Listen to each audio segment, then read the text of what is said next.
Parliament തെരഞ്ഞെടുപ്പിൽ തപാൽ vote പൊട്ടിച്ചു തിരുത്തിയിട്ടുണ്ടെന്ന മുൻമന്ത്രി ജി സുധാകരന്റെ വിവാദ പ്രസംഗത്തിൽ അന്വേഷണം ആരംഭിച്ച് തെരഞ്ഞെടുപ്പ് കമ്മീഷൻ. ജില്ലാ തെരഞ്ഞെടുപ്പ് ഓഫീസറുടെ നിർദ്ദേശപ്രകാരം അമ്പലപ്പുഴ തഹസിൽദാർ കെ അൻവർ ജി സുധാകരന്റെ മൊഴി രേഖപ്പെടുത്തി.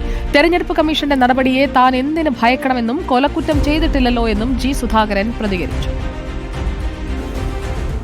കേരള NGO യൂണിയൻ സംസ്ഥാന സമ്മേളനത്തിന്റെ ഭാഗമായി നടന്ന പൊതുപരിപാടിയിലായിരുന്നു തെരഞ്ഞെടുപ്പ് കൃത്രിമത്തെപ്പറ്റി ജി സുധാകരന്റെ വെളിപ്പെടുത്തൽ. 1989 പാർലമെന്റ് തെരഞ്ഞെടുപ്പിൽ LDF സ്ഥാനാർത്ഥി KV ദേവദാസിനായി പോസ്റ്റൽ വോട്ടുകൾ പൊട്ടിച്ചു തിരുത്തിയെന്നായിരുന്നു ജി സുധാകരൻ പറഞ്ഞത്. അന്ന് സുധാകരനായിരുന്നു ഇലക്ഷൻ കമ്മിറ്റി സെക്രട്ടറി. പാർട്ടി ജില്ലാ കമ്മിറ്റി ഓഫീസിൽ വെച്ചാണ് പോസ്റ്റൽ വോട്ടുകൾ പൊട്ടിച്ചു തിരുത്തിയതെന്നും സുധാകരന്റെ പ്രസംഗത്തിലുണ്ട്. അപ്പോൾ എല്ലാം ദേശീയാർത്ഥിച്ച് ഞങ്ങൾ ഒട്ടിക്കാനൊന്നും പ്രയാസമില്ല. 15% വോട്ട് ചെയ്തത് അപ്പുറത്തായിരുന്നു കിട്ടിയത്.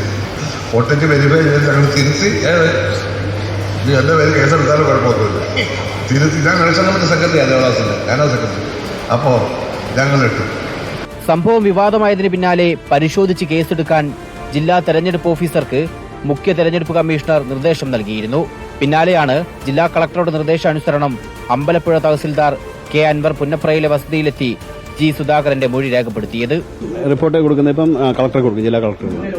ആദ്യത്തെ ഭാഗമായിട്ടാണ് വന്നിട്ടുള്ളത്, മൊഴി എടുത്തിട്ടുള്ളത്. അതേസമയം തെരഞ്ഞെടുപ്പ് കമ്മീഷന്റെ നടപടി ഭയക്കുന്നില്ലെന്നായിരുന്നു ജി സുധാകരന്റെ പ്രതികരണം. സംഭവത്തിൽ നിയമ നടപടി സ്വീകരിക്കുന്നതുമായി ബന്ധപ്പെട്ട് KPCC നേതൃത്വവുമായി ആലോചിച്ച് തീരുമാനമെടുക്കുമെന്ന് കോൺഗ്രസ് നേതാവ് A.I. ഷുക്കൂർ പറഞ്ഞു.